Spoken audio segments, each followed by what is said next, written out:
welcome back. Thanks for sticking with us on Midwest Access. We are taking a little break from Manorville now, and we have Aaliyah Lester-Fite. She's here to tell us about some trends in nutrition, and are they really all they're cracked up to be? So there are always new trends when it comes to nutrition. Yes, and honestly, some of them can be really fun. People can get really innovative with different food groups, which is super fun for me as a dietitian. Yeah. So yeah, they're not all bad, but it is good to kind of figure out, maybe talk to a professional or a registered dietitian to see if, you know, what you're hearing is actually true or not, or should you jump on the trend, or maybe kind of in moderation again. Yes. Words, so what are some of the big trends right now? So one of the biggest trends right now are 0-calorie sweeteners. Okay. So because there are a lot of people who are concerned about their blood sugar control. Maybe they have prediabetes or diabetes. So there's a lot of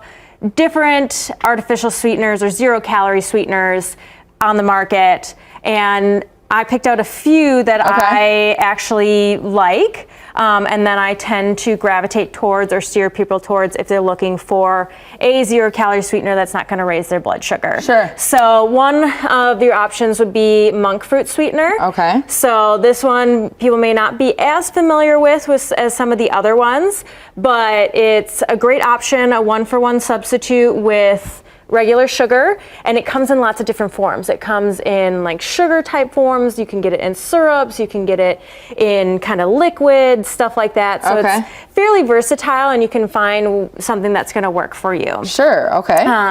Another newer one that some people may not be as familiar with is allulose. So allulose, again, is plant-derived, like all of these, and actually has some fiber in it, sometimes depending on how they're extracting it. Again, has, you know, similar properties to sugar, so you can use it in baking or mixing in parfaits or something like that, or in your coffee. You'll see some candies that are made with these now too. Yeah, that are kind of alternatives for those people who are watching the blood sugar. And then the standby that a lot of people probably are familiar with is the stevia leaf extract. So that one's a little bit, I would say, some of these are a little bit sweeter. Like the stevia leaf and the allulose sometimes can be a little bit sweeter than your regular sugar. So make sure if you're trying something out, adjust the level. You can always add more. You can take away once it's in there. So. What are some of the negatives of these sweeteners? So with these, you know, it still isn't necessarily keeping you from craving sweets and sugars and stuff like that. A lot of times people will think that, well, if I'm doing a 0-calorie sweetener, then I won't crave sugar so much. And that's not necessarily the case, because your brain still interprets as a sugar, and it's still kind of lighten up those spots of your brain. So again, using it in moderation and kind of doing it within a balanced diet instead of overloading. Just like you wouldn't overload on regular sugar, you wouldn't necessarily want to overload on a 0-calorie sweetener as well. So the other really big one that's been around for a little while now are our chia seeds. Oh, yes. Yes. Love these. So this is a trend worth jumping on, because chia seeds are a great food item.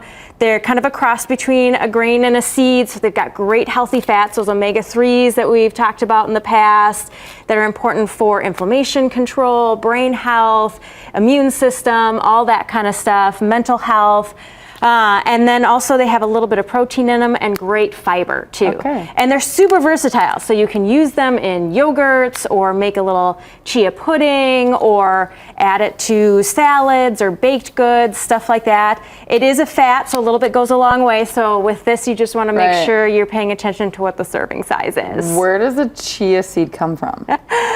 So chia comes from a plant, a chia plant, and these are the seeds that come off of it. I don't know how better to explain it than that. So, but it's kind of in a similar family as quinoa and stuff like that too. Yeah, definitely. A lot of fiber in chia seed. Lots and lots of fiber, which is good for healthy digestion, blood sugar control, all that kind of stuff. But like I said, it is a fat, so watch your serving size. But this is something very simple you could just add to your yogurt. Oh yeah. Yep. Yogurt, I've never actually bought the seed. I've bought things with chia seeds in them, but you can actually buy the seed. You can actually buy the seed and add it in yourself. Yep.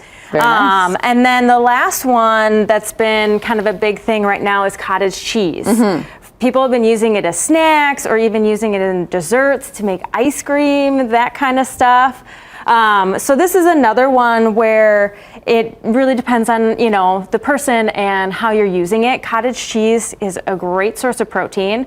It can also be a really good source of B vitamins, several of your B vitamins, which is important for energy, production and all that kind of stuff. And then also it is a dairy, so it will have some, of your vitamin D in there, your calcium, that kind of stuff too. So, but I would just say, when you're picking out your cottage cheese, what type you want to pick can depend on what you're doing with it and your, personal goals. So if you're trying to watch your calories and saturated fat intake, maybe doing a lower fat cottage cheese or a fat-free cottage cheese. If you're paying attention to your blood pressure, maybe look for one that's a little bit lower in sodium. Okay. So, but we're gonna make a really easy breakfast bowl here with our cottage cheese. So we've got some cottage cheese in our bowl here, and it's super easy. We're literally just gonna top it with some fruit. So we got our protein, we got our produce. I got some raspberries here, and then we're gonna take a little bit of granola. I've got a protein granola here. And then you're just gonna put that on top.